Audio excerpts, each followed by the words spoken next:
পইতাচোৰা খেদি ধন সম্পত্তি বৃদ্ধি কৰিবলৈ বাস্তুশাস্ত্ৰ অনুসৰি ঘৰৰ মূল দুৱাৰত আপোনালোকে এনে কিছুমান বস্তু ৰাখিব পাৰে যিবোৰে ধনাত্মক শক্তি আনিব তথা সৌভাগ্য বৃদ্ধি কৰিব। ইয়াৰ লগতে পইতাচোৰা হওক নাইবা আন বেয়া কীট পতংগবোৰো ঘৰৰ পৰা নাইকিয়া হৈ যাব। আপোনালোকৰো হয়তো পইতাচোৰা কেতিয়াবা মূৰৰ কামোৰণিৰ দৰে হৈ পৰিছে নহয়নে? পইতাচোৰা ই হৈছে এনে এবিধ প্ৰাণী যিবোৰ প্ৰাণীবিধৰ সৈতে হয়তো সকলোৰে সাক্ষাৎ হোৱাৰ অভিজ্ঞতা ইতিমধ্যে হৈছে। মহিলাসকলৰ কাৰণে পইতাচোৰা যেন এক যমদূত। গাত পৰিলেই চিৎকাৰ কৰি উঠাৰ দৰে অভিজ্ঞতা হয়তো প্ৰায়ভাগ মহিলাৰে আছে। কিন্তু সমস্যা হয় তেতিয়া যেতিয়া প্ৰত্যেক দিনে এনে অভিজ্ঞতা লাভৰ সৌভাগ্য উপস্থিত হয়। তেনে অৱস্থাত ঘৰত এই প্ৰাণীবিধৰ অবাধ চলাচল বন্ধ কৰিবলৈ বজাৰত পোৱা ৰাসায়নিক দ্ৰব্য ব্যৱহাৰ কৰিব পৰা যায় যদিও সেয়া কিন্তু আমাৰ মানৱ স্বাস্থ্যৰ কাৰণে একেবাৰে ক্ষতিকাৰক। আৰু যদিহে ঘৰত শিশু আছে তেনেহ'লে শিশুৰ বাবেতো ই অত্যন্ত ক্ষতিকাৰক। তেনে ক্ষেত্ৰত ঘৰুৱাভাৱে শেষ কৰিবলৈ আমি কি ব্যৱহাৰ কৰিব লাগিব নাইবা ঘৰুৱাভাৱেনো পইতাচোৰাক উপদ্ৰৱ কেনেকৈ নাইকিয়া কৰিব লাগিব সেই সন্দৰ্ভত কিছু কথা আজিৰ এই ভিডিঅ'টোৰ দৰে যুগুত কৰা হ'ব। নমস্কাৰ, আস্থা ক্ৰিয়েশ্যনৰ নতুন এটা ভিডিঅ'ৰ মাজলৈ আপোনালোক সকলোকে পোনপ্ৰথমে স্বাগতম জনাইছোঁ। আজিৰ ভিডিঅ'টোৰ বিষয়বস্তু অকণমান বেলেগ, অৰ্থাৎ আন দিনৰ ভিডিঅ'তকৈ আজিৰ ভিডিঅ'টোৰ বিষয়বস্তুটো অকণমান বেলেগ। আজিৰ এই ভিডিঅ'টিৰ জৰিয়তে আপোনালোকৰ ঘৰৰ পৰা যদিহে অত্যন্ত বৃদ্ধি পাইছে পইতাচোৰা নাইবা অত্যন্ত বৃদ্ধি পাইছে জেঠী, তেনেহ'লে এই দুয়োটাক আমি আমাৰ ঘৰৰ পৰা সৰ্বসাধাৰণতে কেনেকৈ খেদি দিব পাৰোঁ নাইবা ঘৰুৱা পদ্ধতিৰে আমি এই দুয়োবিধ জীৱকে আমাৰ ঘৰৰ পৰা আমি কেনেকৈ খেদি উলিয়াই পঠিয়াব পাৰোঁ সেই বিষয়ে কিছু কথা আলোচনা কৰিম। জেঠীয়ে বৰ বেছি অপকাৰ নকৰে যদিও আমাৰ উপকাৰী কৰে, সৰ্বসাধাৰণতে পোক পতংগ খাই অপকাৰ সাধন নকৰে, কিন্তু পইতাচোৰাই কিন্তু বহুখিনি অপকাৰ কৰে। অৰ্থাৎ জেঠীৰ তুলনাত পইতাচোৰাই আমাৰ ঘৰ এখনত খুব বেছি অপকাৰ কৰে। কাপোৰ কুটাৰ পৰা আৰম্ভ কৰি খাদ্য বস্তুত পৰি মেলি খুব বেছি অপকাৰ কৰে আৰু সেই বিষয়ে হয়তো মহিলা নাইবা পুৰুষ সকলোৱে গম পায়।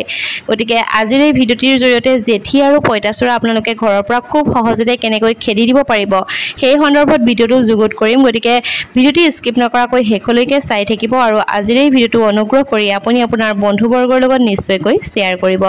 যদিহে এতিয়াও আমাৰ চেনেলটি ছাবস্ক্ৰাইব কৰা নাই তেনেহ'লে নিশ্চয়কৈ চেনেলটি ছাবস্ক্ৰাইব কৰি কাষত থকা বেল আইকনটো প্ৰেছ কৰি থ'বলৈও নাপাহৰিব। তেনেহ'লে অকণমানো সময় পলম নকৰি ব'লক আজিৰ এই ভিডিঅ'টিৰ মাজভাগলৈ আগবাঢ়ো। প্ৰথমতেই ক'ব বিচাৰিছোঁ যে পইতাচোৰা খেদিবৰ কাৰণে ঘৰৰ ভিতৰত আপোনালোকে তেজপাতৰ গুড়ি, বৰিক পাউডাৰ, ময়দা আৰু কোকো পাউডাৰ মিশ্ৰণ নাইবা বিভিন্ন ৰাসায়নিক স্প্ৰে ব্যৱহাৰ কৰিব পাৰে।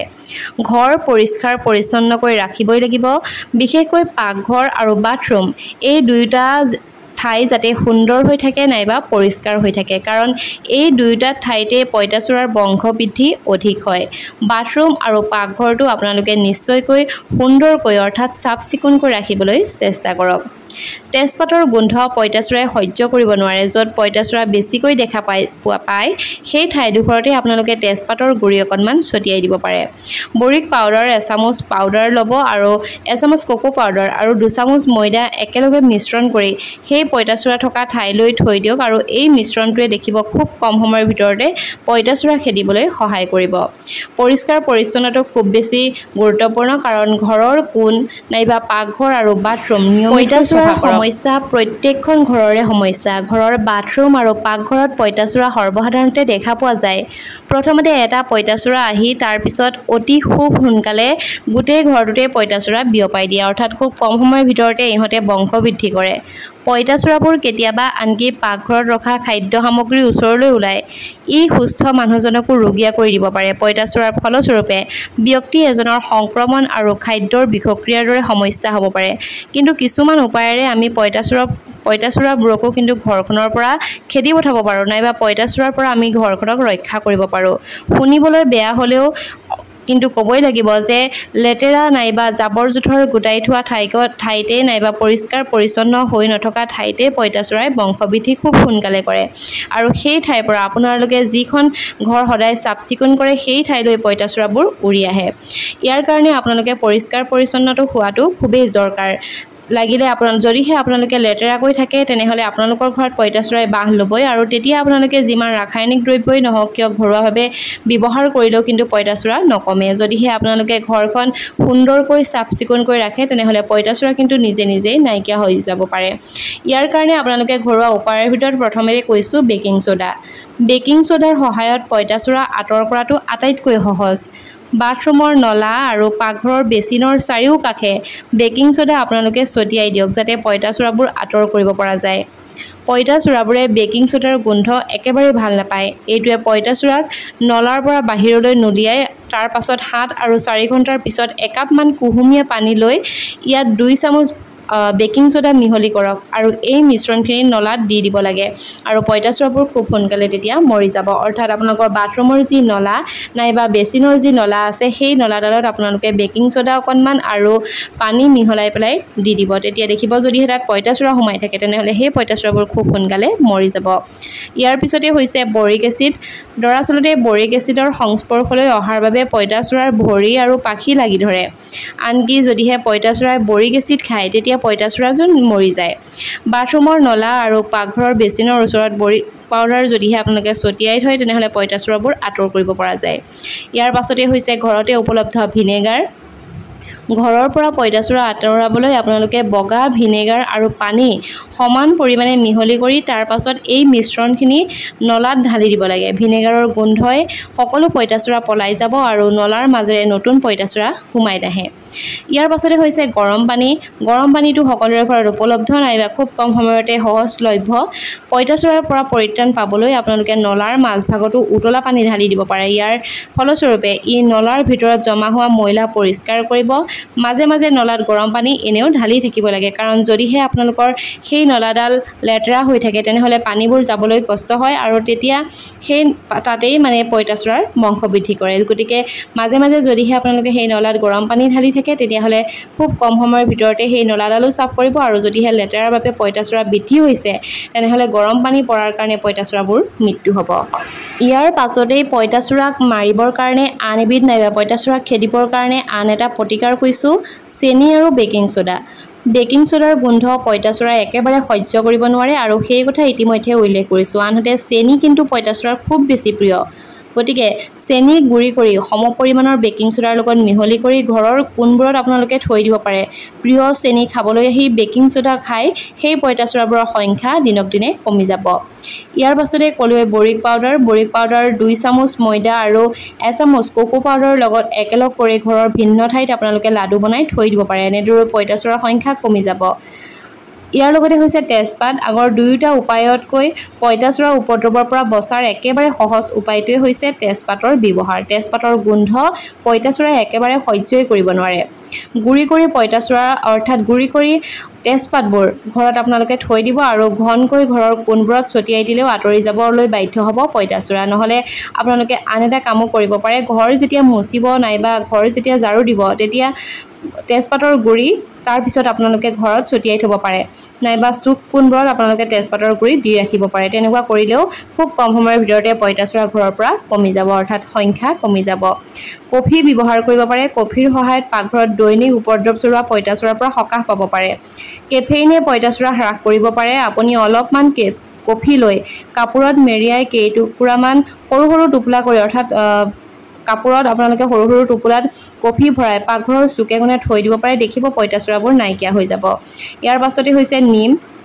নিমপাতৰো পঁইতাচোৰাৰ পৰা সকাহ পাবলৈ আপুনি ব্যৱহাৰ কৰিব পাৰে। কেইটুকুৰামান কপাহ লৈ নিম তেলত তিয়াই সেই কপাহখিনি পঁইতাচোৰা ওলোৱা ঠাইত থৈ দিব পাৰে।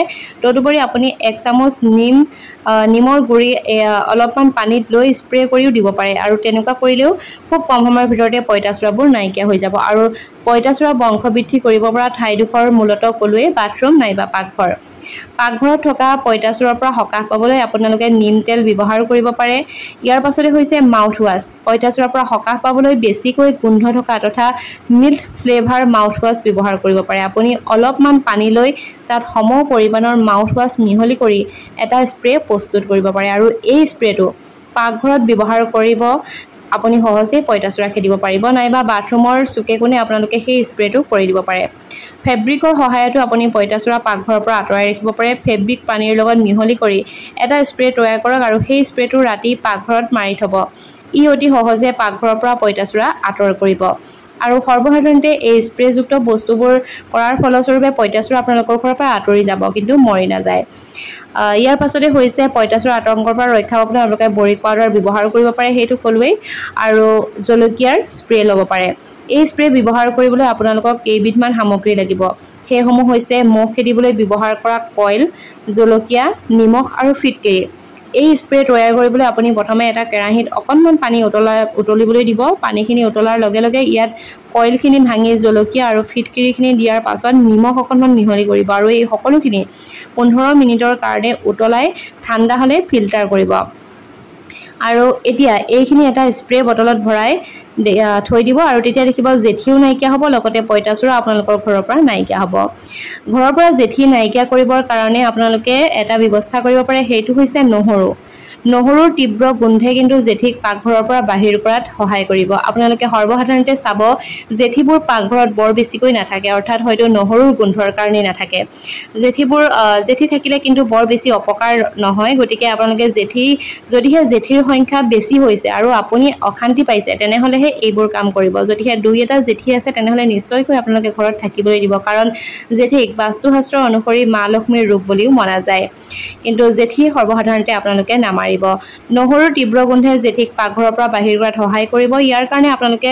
নহৰুখিনি ভালদৰে গুৰি কৰি পানীত উতলাই লৈ এটা মিশ্ৰণ তৈয়াৰ কৰিব পাৰে তাৰ পিছত এটা স্প্ৰে বটলত ভৰাই সময়ে সময়ে পাকঘৰত আপোনালোকে স্প্ৰে কৰি থাকিব তেতিয়া দেখিব জেঠি লাহে লাহে কমি আহিব নাইবা জেঠি সেইখিনি ঠাইৰ পৰা আঁতৰি যাব কলা জালুকৰ স্প্ৰে ব্যৱহাৰ কৰিও আপোনালোকে আপোনালোকৰ ঘৰৰ পৰা প্ৰাকৃতিকভাৱে জেঠি খেদিব পাৰে ইয়াৰ বাবে আপুনি অকণমান পানীত 1 চামুচ জালুক গুড়ি মিহলি কৰিব আৰু সেই পানীখিনি সময়ে সময়ে ঘৰৰ চুকে কোণে ছটিয়াই থাকিব পাৰে আপোনালোকে ঘৰত জেঠিক খেদিবলৈ কণীৰ বাকলি ব্যৱহাৰ কৰিব পাৰে জেঠিয়ে কণীৰ বাকলিৰ গোন্ধ সহ্য কৰিব নোৱাৰে সেয়েহে এইসমূহ সেই ঠাইত ৰাখিব য'ত জেঠি বেছিকৈ থাকে ইয়াৰ লগতে কণীৰ বাকলি অৰ্থাৎ কণীৰ যিটো কণী থোৱা আহে বাকলি সেই বাকলি চোতা জ্বলায়ো কিন্তু মহো খেদিব পাৰি কিন্তু সেই গোন্ধটো কিন্তু আমাৰ হাৰ্টৰ কাৰণে অৰ্থাৎ আমাৰ স্বাস্থ্যৰ কাৰণে খুব বেছি বেয়া গতিকে সেই ভুল আপোনালোকে কিন্তু নকৰিব ৰঙা জলকীয়া আৰু পিঁয়াজ ব্যৱহাৰ কৰিও আপোনালোকে জেঠি সন্ত্ৰাসৰ পৰা পৰিত্ৰাণ পাব পাৰে ইয়াৰ বাবে আপুনি অকণমান ৰঙা জলকীয়া